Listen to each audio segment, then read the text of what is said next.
시청자 여러분 안녕하십니까? 오늘도 한마디 문무일입니다. 우리가 쓰는 말 대단히 중요합니다.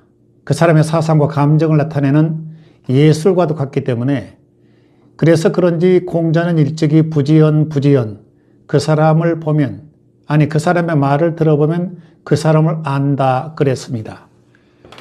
자, 지도자는 어떻습니까? 지도자는 말을 상당히 주의 깊게 던져야 된다. 남아일은 중천금이 아니라 지도자일은 중천금이죠. 그런데 엄밀히 따지면 지도자는 말을 하는 자리가 아닙니다. 말을 들어주는 자리가 바로 지도자입니다. 1944년에 영국군 병사들이 아이젠하워 사령관에게 바로 휘하에 들어가서 명령을 따라야 되는 그런 일이 있었습니다.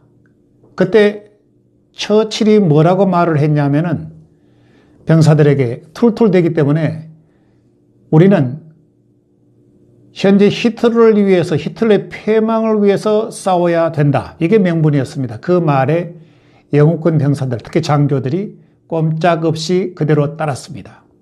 물론 미국은 지금까지 한 번도 자존심을 꺾고 타국에 양보하거나 한국에서도 앞으로 그 미래사령부, 한국군 대장이 미래사령부 제2자리, 그리고 부사령관의 미국군 대장, 이게 아마 잘 되지 않을 듯 싶습니다만은 나라의 자존심이라는 건 대단히 중요합니다.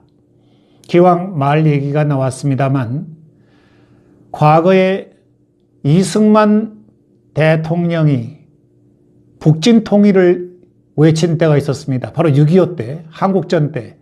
이제 세계적으로 평화 무드, 처칠이나 또 중국의 모짜오통도 세계 정세가 평화적으로 선호하기 때문에 아이젠하워 대통령에게 이승만 대통령을 좀 달래야 되겠다. 이런 정서가 팽배했습니다. 그런데 이승만 대통령은 거기에 대해서 확 뚫고 있었습니다. 세계 정세에 대해서 구체적으로 종과 횡을 다 꿰고 있는 그런 상태였는데 북진 통일을 외쳐대고 있었습니다. 아이젠하워 대통령이 특사를 부통령 닉슨을 한국에 파견을 했는데 경무대를 찾아간 닉슨 부통령, 이 특사를 앉혀놓고 이승만 대통령은 북진 통일을 계속 외쳐댔습니다. 닉슨 특사가 부통령이 화가 났겠죠. 어쩔 수 없이 이제 한국을 떠나는 날 경무대에 가서 인사로 들어갔습니다. 이때 이승만 대통령이 부통령께서 대통령의 편지를 가져왔으니 내 편지를 전해주시오. 아이젠하워 대통령에게 당신 먼저 봐도 되니까 본 다음에 봉합을 해서 전해주시기 바란다. 후에 나온 얘기입니다만 그 내용은 이렇습니다. 우리가 북진 통일할 수 있는 그런 능력도 그런 설비도 전혀 없는데 저쪽에서 계속 적화 통일을 외치고 있는데 우리는 가만히 있을 수 없지 않느냐.